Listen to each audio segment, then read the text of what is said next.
तर जगभरात मृत्यूचं तांडव काही संपताना दिसत नाहीये। काही ठिकाणी युद्ध सुरू आहेत तर काही ठिकाणी निसर्गाची चक्र फिरतायत आणि त्याचा फटका हा सर्वसामान्य नागरिकांना भोगावा लागतोय। पापुआ न्यू गिनिया या देशामध्ये दरड कोसळली आहे। यात तब्बल 670 पेक्षा जास्त जणांचा मृत्यू झालाय। तर 150 पेक्षा जास्त घरं ही ढिगाऱ्याखाली गाडली गेली आहेत। त्यामुळे मृत्युमुखी पडलेल्यांची संख्या ही आणखी वाढण्याची चिन्ह आहेत। संयुक्त राष्ट्राच्या टीमनं ही माहिती दिली आहे। पापुआच्या एग्ना राज्यातल्या यामली या गावामध्ये ही दुर्घटना घडली आहे। घटना घडून 2 दिवस उलटलेत, मात्र अजूनही बचाव कार्य सुरूच आहे। त्यामुळे एकीकडे बचाव कार्य आणि दुसऱ्या बाजूने सातत्यानं दरडी कोसळताना पाहायला मिळत आहे।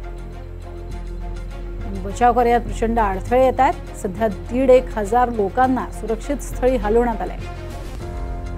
मात्र अख्खा गावच्या गाव हा दरडीखाली गेलेला असल्यामुळे मृतांचा आकडा वाढू शकण्याची ही भीती वर्तवली जाते।